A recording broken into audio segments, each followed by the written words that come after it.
Welcome to the Steady On podcast, where God's hard truth meets your hard story. I don't need to tell you that life gets hard. Life gets hard, really hard. But God's faithfulness is still active and alive in our hard. And these episodes are dedicated to remembering and claiming the promises of a faithful God. I'm your host, Angie Bauman. I'm a pastor and Bible teacher, founder of Steady On Ministries, and creator of the Step-by-Step Bible Study Method. But more than that, I'm a trauma and abuse survivor who carried a heavy weight of shame and worthlessness for many years. And I still struggle, but I live in much more freedom now because I know God through His Word and speak truth to the lies of the enemy with His Word. And that's what we do here. On Mondays, we take it in by studying the promises of God. And on Wednesdays, we live it out with teaching and testimony on the promises of God. So thank you for tuning in, my friend. You are the reason for this show. And I'm so very, very glad you are here. Let's get started. Hello there, and welcome to an episode that explores a new topic on the show, immigration, with writer and podcaster Heidy De La Cruz. Heidy's passion is telling stories of immigrants, and she does so on her podcast, The American Dream in the Eyes of Immigrants. She sat down to talk to me about some of the common concerns and obstacles her guests share as they are gifting Heidy and her listeners with their stories. The one thing that stood out clear to me as I talked with Heidy is that in this complicated issue of immigration, God's call to those who follow Him is simple: love. It all comes back to love. When we are confronted with, when we interact with, when we are neighbors with someone who is new to this country, what will we do? Will we pull back in fear and ignorance, or will we lean in with compassion and kindness? Our verse this week is Deuteronomy 10:19. Hear how it is written in the International Children's Bible. You also must love foreigners, because you were foreigners in Egypt. If you've ever been new somewhere, if you've ever been on the outside looking in, and I know we all have, then I think you'll be stirred to pay attention to what you can do to help someone else feel like they are welcome. I know that's what happened to me. Let's listen in. Heidy, welcome to the Steady On community. Thank you so much for having me. I'm so happy to be here. I'm so happy for you to be here. I can say it right. We were talking, friend, just before we pressed record, that I've never had a conversation like this. And so I am just coming into it with like open hands and open heart, saying, what do you have to teach me, Heidy De La Cruz? So just talk to me a little bit about your ministry passion. What has gone on in your life? What happened in your life that made this focus really important to us? Give us just a little bit of background, if you would. Yeah, definitely. So, like you stated, my name is Heidy De La Cruz. I am from Dominican descent. So my parents were born in the Dominican Republic. They migrated here in the 90s. So I was born here. And just being a child of immigrant, I saw, firsthand the struggles that migrants go through, like living in a new country, trying to navigate the system here, trying to learn the language. As a child, I had to translate very important, government documents, bills, letters, things like that, and then trying to explain what they meant when we know like those important documents aren't like your typical English, sentences, and then just struggling with that. And yeah, just all that became about what came into my podcast, The American Dream in the Eyes of Immigrants. So what God had put in my heart to start a podcast back in 2019, I attended Lifeway Women Live Women's Conference in my hometown here in Orlando, and Jamie Ivey was the host of of this conference, and then she has her podcast called The Happy Hour. So I was like, started following her and started listening to her podcast. It's a faith-based podcast. She has friends come on and they talk about what they're doing in their life and like ministry and things like that. And I was like, that's really cool. Like I want to do that. I want to talk with people, see what they're doing and things like that. But it wasn't until 2022 that I was actually able to launch my podcast. Now, the reason that it became immigration was because I'm also a writer. So I write blog posts, freelance and things like that. So I came across an article from this lady who came from Kenya. And she wrote about how each cultural shock that she experienced in the United States really diminished her confidence in herself. So, for example, people wouldn't try to like understand her because of her accent, or like just saying things kind of wrong or like backwards in English, and people kind of like, what are you talking about? So like little things like that she experienced like really kind of really, shook her confidence in herself. So I was like, after I read the article, I spoke with my husband because he's also an immigrant from the Dominican Republic. And I was like, how was it for you when you first came to the United States when you were just 9 years old? And he told me, everything that he was feeling, his memories, experience, and everything. And I was like, you know what? This is what the podcast is going to be about. It's going to be about the journey that migrants go through once they come to this country. And because that's not really talked about. And I've had a lot of guests actually tell me, like, you know what, you're the first person who's actually asked, how was that experience? Like living here, being from a different country, a different culture, knowing a different language.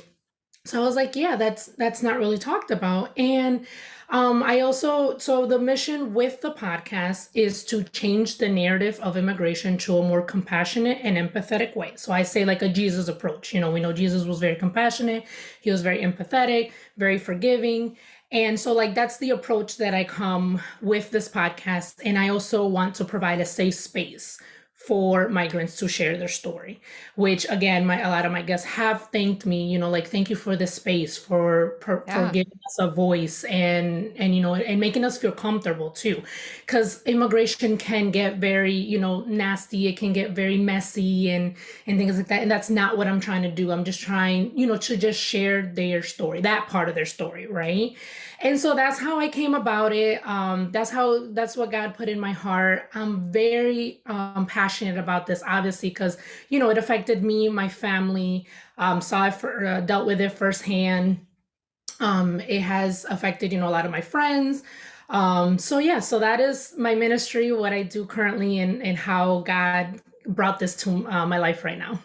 Thank you for sharing that background. And I want to circle back. I want to ask you a couple of follow-up questions. What I feel like what you're doing is something my husband and I talk about, where sometimes we always say, sometimes you think you know how you feel about an issue, but when it sits in your living room, then you feel differently about it, right? And I feel like your podcast and these stories that you're telling are helping people sit in the living rooms of people like me, right? Like this is putting the story and the face and the person behind this issue that can sometimes be controversial and messy. And we don't know what the real facts are sometimes. And I think about that.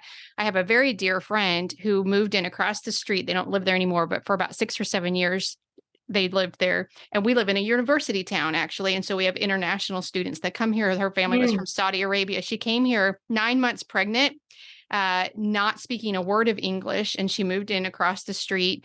And I remember as we became friends and how hard she worked to learn some English. Her children were in school. They did not speak English. Of course, they were picking it up a lot faster, but they were doing some of the things that you said.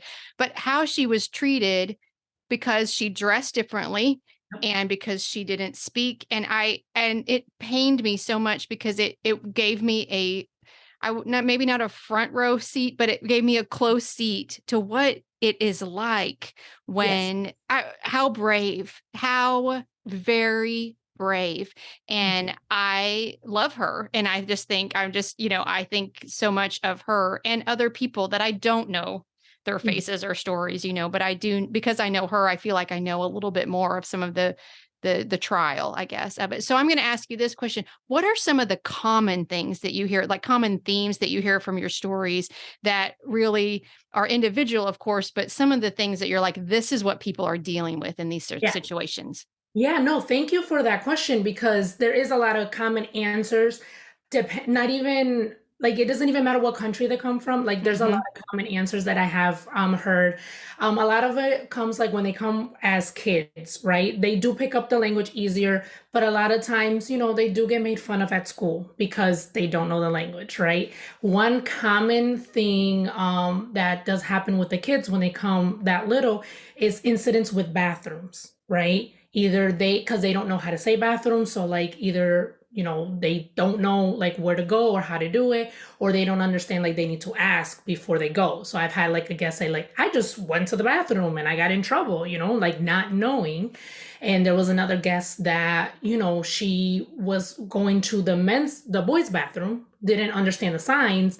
And there was these girls who were kind of like laughing at her, and she got very upset and defended herself by hitting them. I mean, she was like, I know that shouldn't have, what isn't what I should have done, but I was just so upset. It's like, instead of making fun of me, help me. So it's just little things like that like, even as adults are listening to these podcasts, we can have these conversations with our kids. Like, hey, if you see a student who's new or don't understand, like, try to help them, try to include them. This podcast can open conversations like that can help, make an impact in a little way, right? That may seem little to us, but from the other person on the other side, it's huge. It is huge. And I understand her. No, it wasn't the right thing to hit. And even that's just one. However, when you're that alone, embarrassed, you feel, yes, where can you turn? And so that's in you and it's trying to get out, right? Yeah, for sure. Anything else that you kind of see? So I feel like that's a loneliness maybe, or Yes. a, what is it? Like you feel overlooked perhaps, Yeah, or yeah, in the definitely. way. I don't want to put words in your mouth, but that's some of the things that I'm feeling as you're talking. Yeah. Another common thing is that there are different cultures. They're very big on like community and very big on education, right? So like, depending, like, it doesn't even matter what country, like they do say that, like, like their parents strive for them, get an education, like education comes first and things like that, which is like, that's very common for us too in the Dominican Republic, right? So it's like, it's really cool to like hear these different cultural things, but then it's like, oh my gosh, that's common for us too. So the whole community thing also is like, they're very close knit. So like in other countries, it's very common to like just live in one house for like the rest of your life, right? Not like here in the United States where we kind of like move a lot depending on the situations, right? And so like, because they live in one place for so long, like everybody knows everybody. So it's like a whole community, like your neighbors are like watching for your kids, you're looking out for each other and things like that. So that's something that's very common. But then coming here, I have heard a few guests saying like they come to the United States, also depending on which state, right? But it's very quiet, which is something that they're not used to. Because like for example, I had a guest who came from India. I can't remember right now which part of India, but she was like, it was always loud and a lot of people walking and things like that. And she was like, as soon as I got here, it was so quiet. I was like, where are the people? What is going on?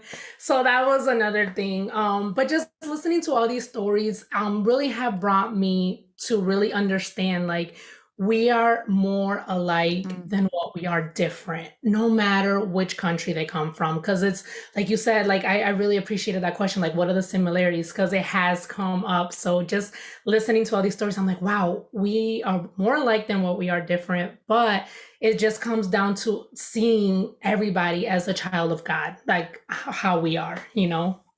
Where are some places that we are doing it wrong when it comes to uh helping or not helping? What are some of the things that we as a country, we as Mhm. believers even, are creating more isolation? Or I don't even know for sure the word. Where are we doing it Yeah. wrong? Yeah. I feel like where, or I guess I can say like where we can do it right is probably try to be more involved with people who look different than us. Because it's kind of human nature to, I'm Dominican, so like it's kind of human nature to hang out with other Dominicans, right? So I feel like just trying to go out of your way maybe to include someone who is different, which that did happen to one of my guests, the same one from India. She in India there's a big Christianity belief, right? And a lot of people don't know that. So once she came, she was trying to look for a Christian church, and she found one, but she didn't feel very welcomed because the women didn't really include her in like the women's group and things like that. So just trying to like go out of our way to actually include people that look different than us, trying to learn from them. It's amazing like what you can learn from other people, like different perspective, different life situations. And then you can also learn like that, we are more alike. Like, so from her, I learned about how India does have a strong Christianity population, which I I didn't had. know that. I didn't know Yeah, that. I didn't know that Yeah. either. So I was like, oh, that's really cool. Hmm. So yeah, so just trying to go out of our way to include people who look different from us in our circle and learning from them. Yeah. Yeah. Well, how do you, other than just noticing people, I think that's like a noticing people, right? Or noticing when Yeah. people are alone, or even just that golden rule. It's so simple, right? Just treat people the way you want to be treated, show Yes. kindness. But what are some, do you work with any like agencies or activists, or are you engaged in anything like that that you can point us to so that we can learn Oh, more? Yeah. yes, Yeah. definitely. Hmm. As soon after I started this podcast, I'm telling you, God works in mysterious ways. I came across this Facebook group that I talk about all the time. It's called Women of Welcome. Not sure if you've heard of them, but I have not. Mm-mm. they do an awesome job of that, just like how can we welcome foreigners, how can we welcome them, as a humanity way, right? Humanitarian way, Jesus way. So they are a Christian organization. They actually go to the border to see what's going on and see where they can help to provide actual facts of what's going on in immigration. So everything that they provide is completely unbiased, is with a Christian perspective, a Christian lens, and they've also been to Washington D.C. to speak with lawmakers and things like that.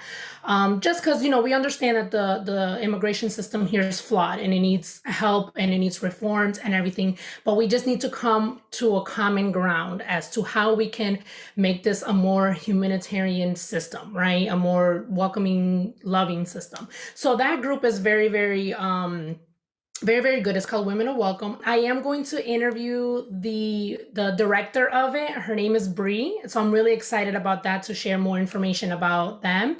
I have also done translation services for a nonprofit organization called Family Practice of Wichita, and they are in Kansas.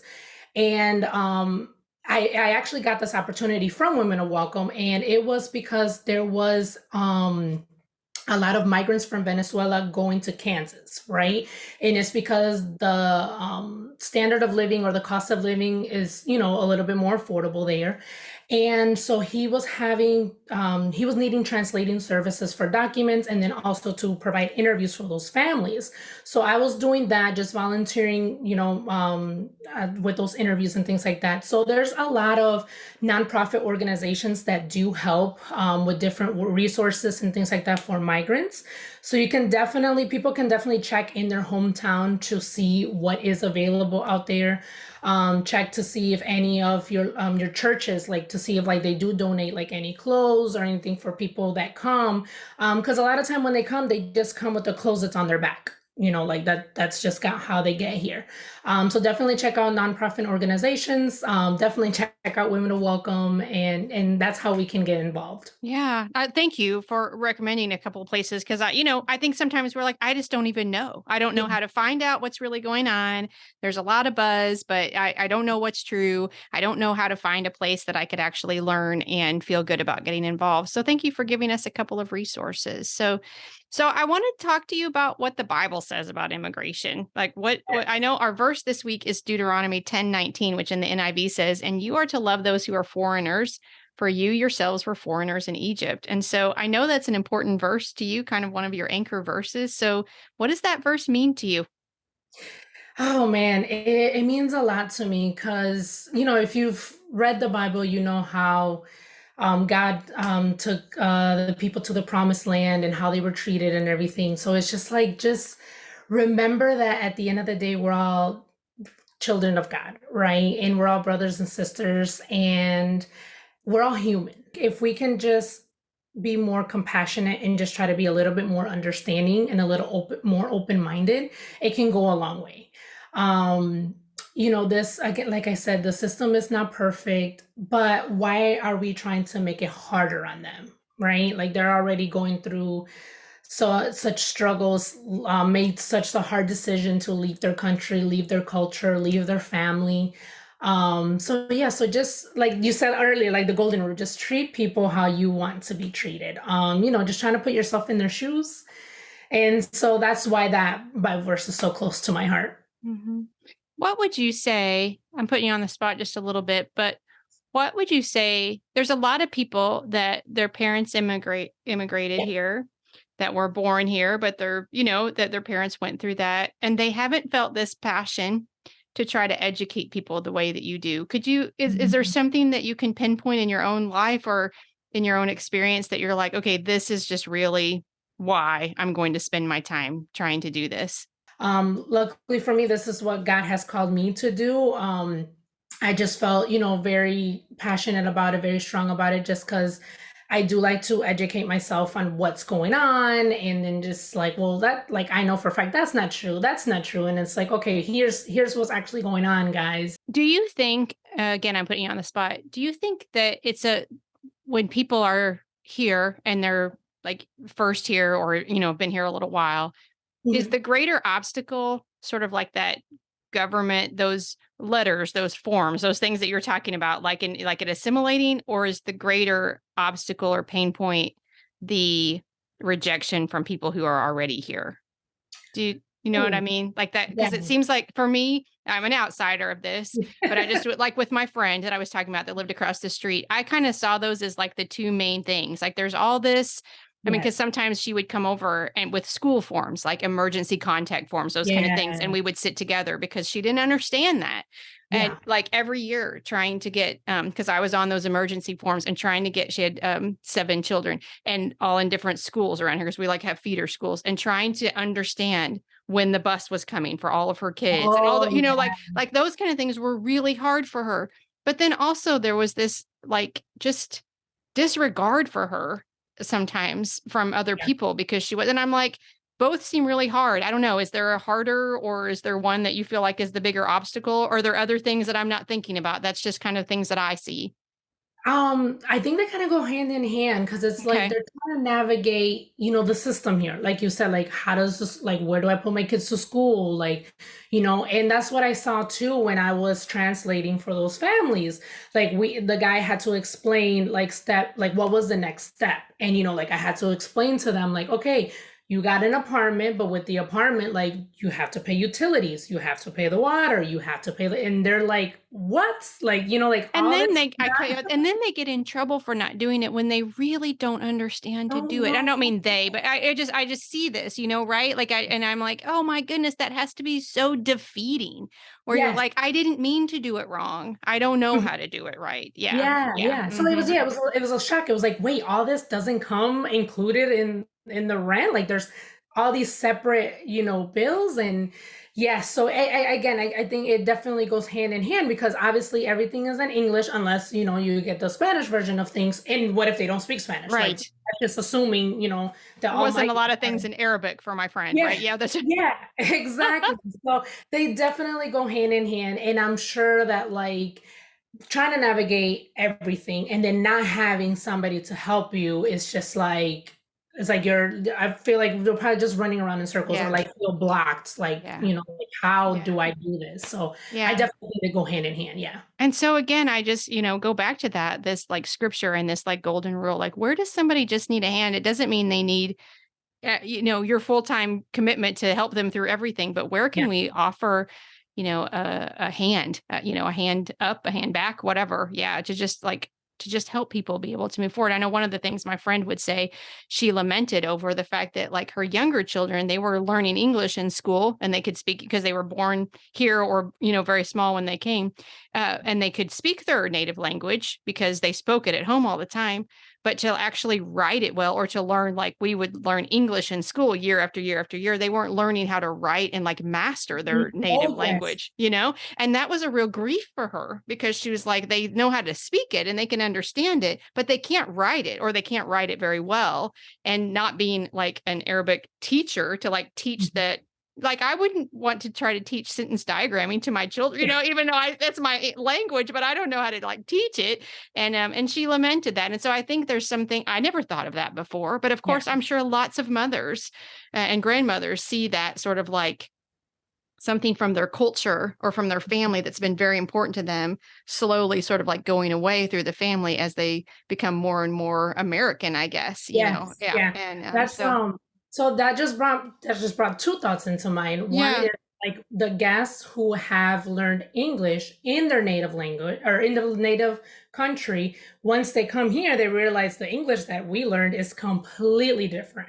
yeah, So it could have been, British English or just, like you said, sure, like the grammar thing and everything. But like once you get here, they're like, we had to relearn everything. Like we didn't know English like we thought we did. So there's that. And then the second thought that came to mind was the cultural thing that you said. Like, for example, they get here and then they have kids here, and it's like we're trying to keep our culture, but then also adding the American culture. And it's like, which one do we go with? Because you don't want to lose those customs, right? You don't want to lose your traditions and things like that. But then again, you're in a new country. So it's like our holidays are different here than what they are back home and things like that. And even I'm just thinking right now, like even jobs, right? Like there's certain countries that they can't work on a certain time of year just because, religious holidays or things like that. And it's like, how do we help accommodate those people with those practices and traditions and things like that? yeah. I think for me, one of the things that the Lord really taught me through that friendship was that we do not need to fear something just because we don't understand it. We just Ah, don't, and I think sometimes when we don't understand something, we dismiss it, but we dismiss it largely because we're afraid of our ignorance. And I guess want to encourage the listener today. And thank you, Heidi, so much for your message today, because it's an invitation. Lean in to what you don't understand sometimes and learn. Let it sit in your living room. Let it be something that you think about, that you learn about. Show up when you don't know how. I remember the first time I went to Latifah's house and she served me Arabic coffee, and it was just like, I'm like, this is just the awfulest thing I've ever had in my life, and I'm just sipping it quietly, trying to be like, I don't be rude, don't be rude. Well, after a few years, I kind of developed a taste for it. I looked forward to walking across the street again. Sometimes when you invite something new into your life, it can bless and surprise you in ways that you yes. never knew that it would. And so I'm so grateful for that experience. I have not had a multitude of experiences like that, but I'm so grateful for that close experience that I was able to just watch someone. I think it developed a sensitivity in me to Yeah. other people. And I don't have all the right answers by any means, and I don't do it right all the time. But I think I know that I care. Well, I know that I care that this is harder than we think it is for people Ah, to come here. yes. So yeah. So I Yeah. appreciate your reminder of that today, Heidi. Thank you so, so much. So Yeah. friend, Heidi can be found and followed in lots of different places that I've put in the show notes. Reynoso.wordpress.com, I think, is the website. I've put that in the show notes, the Facebook, the Instagram. Her podcast is called The American Dream in the Eyes of Immigrants. What a great name for that. I will put all of that in today's show notes. Heidi, again, thank you so much for serving us today. Thank you for having me. And thank you, friend, for listening. Until next time, peace. Before I pressed record, I asked Heidi what Cruz in her name meant. I knew De La Cruz meant of the something. What was the something? Cruz is the Spanish word for cross. Heidi of the cross. And I sat with that a moment. How might God be asking us to be of the cross, or to pick up our cross in order to love people we don't know? Thank you, Heidi, for helping me ask the right questions with this issue. Our verse again this week is Deuteronomy 10:19. Hear it now in the NASB. So show your love for the stranger, for you were strangers in the land of Egypt. And if you haven't yet, I encourage you to listen to Monday's Take It In episode, where Susie Crosby and I focus on the word stranger. Next week, our Take It In verse will be 2 Corinthians 4:8, which reminds us that we can be hard-pressed, but not in despair. And my guest will be author Sarah Klein, who joined me to talk about her journey parenting a special needs child. If you haven't yet, I'd be so grateful if you would subscribe or follow the podcast on whatever directory you're using to listen. It only takes a second, and it guarantees you'll see new episodes as soon as they drop. Thank you so much for listening. I pray wherever your day takes you, you are walking in the confident knowledge that you are a beloved, cherished child of God. Peace.